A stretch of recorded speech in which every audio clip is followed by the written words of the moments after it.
সম্মানিত দর্শক শ্রোতা, আসসালামু আলাইকুম। আজকে আপনাদের সামনে অত্যন্ত গুরুত্বপূর্ণ কিছু আলোচনা নিয়ে এসেছি যে এখন বিএনপি চাচ্ছে বিএনপি ক্ষমতায় যাবেন, আবার জামায়াত ইসলাম ওনারাও চিন্তা ভাবনা করছেন ওনারাই ক্ষমতায় যাবেন। এখন নতুন দল ছাত্ররা একটা গঠন করিতেছে, এই ছাত্ররা মনে করিতেছে তারাই ক্ষমতায় বসবেন, তাদের জনমত অনেক বেশি। এখন ডক্টর মোহাম্মদ ইউনূস কাকে সমর্থন করবেন? যেখানে প্রধান উপদেষ্টা ডক্টর মোহাম্মদ ইউনূসকে ছাত্ররা এই স্থানে বসাইছেন, ছাত্ররাই ওনাকে অন্তর্বর্তীকালীন সরকারের প্রধান উপদেষ্টা বানিয়েছেন। গত 24 আগস্ট সাবেক প্রধানমন্ত্রী শেখ হাসিনা ক্ষমতাচ্যুত হয়ে যখন বাংলাদেশ ছেড়ে ভারতে চলে যান, এরপর 8 তারিখে আমাদের প্রধান উপদেষ্টা, সকলের প্রিয় একজন মুখ, একজন শান্তিতে নোবেল বিজয়ী ডক্টর মোহাম্মদ ইউনূস এই অন্তর্বর্তীকালীন সরকার হিসেবে দায়িত্ব পালন করে আসছেন। এই 6 মাসের ভিতরে আমাদের বাংলাদেশের পরিস্থিতি নিয়ে অনেকেই অনেক রকম মন্তব্য করেছেন যে এখন ডক্টর মোহাম্মদ ইউনূস অন্তর্বর্তী সরকারের দায়িত্ব পালন করে মানুষের মন কতটুকু জয় করতে পেরেছে। এখন সামনে নির্বাচন, এই নির্বাচনে উনি কার পক্ষ নেবেন? যেহেতু ডক্টর মোহাম্মদ ইউনূস ছাত্রদের সমর্থনে অন্তর্বর্তীকালীন সরকারের প্রধান উপদেষ্টা হয়েছেন এবং ছাত্ররা যেভাবেই বলেন উনি সেভাবেই কাজ করতে রাজি। এখানে বিএনপি চাচ্ছে বিএনপি ক্ষমতায় যাবেন, আবার জামায়াত ইসলাম চাচ্ছেন জামায়াত ইসলামী ক্ষমতায় যাবেন। এখন যে নতুন একটা দল ছাত্ররা গঠন করিতেছে, এই দলের দিকে কেমন নজর দিবেন? যেখানে ছাত্ররাই ডক্টর মোহাম্মদ ইউনূসকে ক্ষমতায় বসাইছেন, এখন ছাত্ররা যদি দল গঠন করেন, এখন ছাত্রদের দিকে উনি কেমন নজরে দেখবেন? যখন সাবেক প্রধানমন্ত্রী শেখ হাসিনা ক্ষমতাচ্যুত হয়েছেন, তখন থেকে বিএনপি মনে করেছিলেন যে ওনারা ক্ষমতায় বসবেন। এখন দেখা যাচ্ছে বিএনপি ক্ষমতায় বসার অনেকটা আগ্রহ ছিল, অনেকটাই চিন্তা ভাবনা করেছিলাম যে আগামীতে সরকার গঠন করবেন বাংলাদেশের বৃহৎ একটি দল বিএনপি। এখন দেখা যাচ্ছে বিএনপির কথা কিন্তু কোনো প্রশাসন শুনছেন না, প্রশাসন কিন্তু জামাতের কথা মতন কাজ করিতেছে। এখানে দেখা যাচ্ছে আওয়ামী লীগ পালিয়ে গেছে, আওয়ামী লীগের যারা সমর্থন আছে তারাও এখানে কথা বলতে পারবে না। তারা বাংলাদেশের মধ্যে এমন কিছু কাজ করে গেছে যার পরিপ্রেক্ষিতে বাংলাদেশের জনগণ আওয়ামী লীগের দিক থেকে মুখ ফিরিয়ে নিয়েছে। বর্তমানে ডক্টর মোহাম্মদ ইউনূস কিন্তু একটা চিন্তার মাঝে আছে। চিন্তাটা হলো এই যে এই পর্যন্ত গত 5 আগস্ট শেখ হাসিনা ক্ষমতাচ্যুত হয়ে চলে যাওয়ার পর বাংলাদেশের 35-40টা জেলার ভিতরেই ভাঙচুর চলছে এবং আগুন লাগিয়ে দিয়েছে।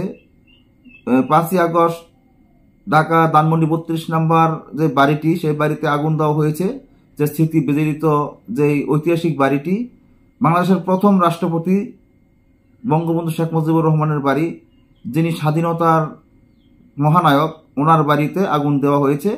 এই স্মৃতি জাদুঘরটি একেবারে ধ্বংস করে দিয়েছে।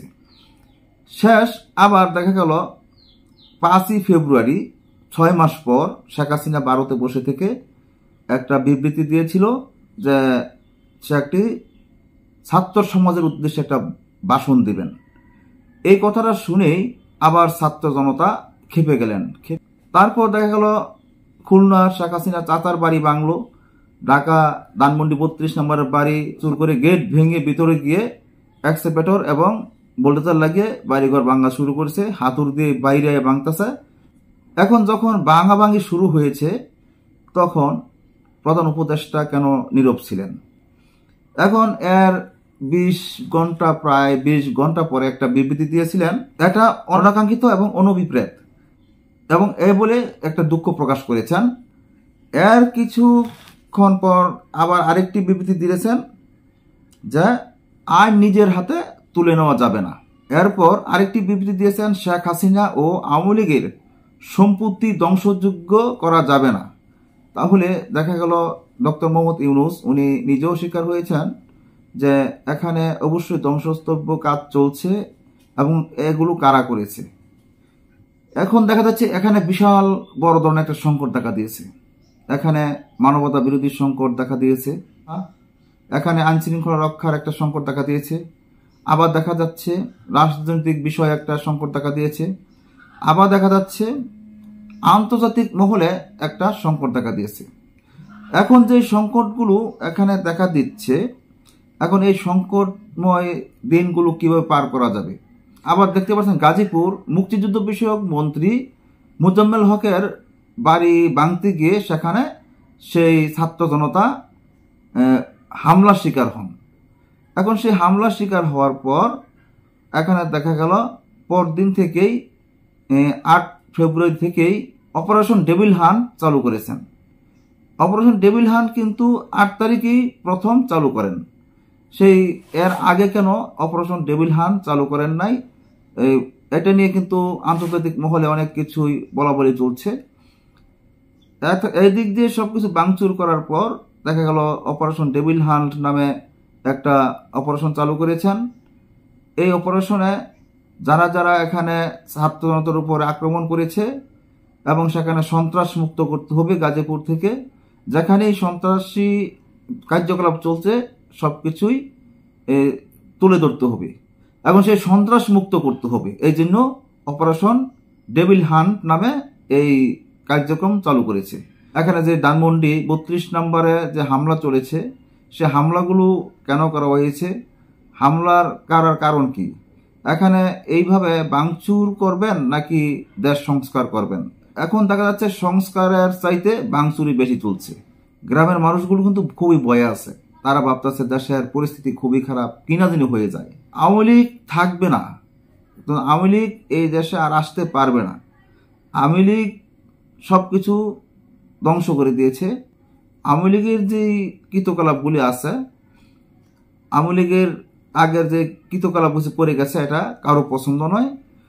যেভাবে দুর্নীতি করেছে সেই দুর্নীতিগুলো কোনো মানুষ পছন্দ করে নাই। এই জন্য আওয়ামী লীগকে এই দেশ থেকে বিতাড়িত করে দেওয়া হয়েছে। তারা সামনে নির্বাচনে অংশগ্রহণ করতে পারবে না, তারা সামনে এই দেশে আর আসতে পারবে না, তারা রাজনীতি করতে পারবে না।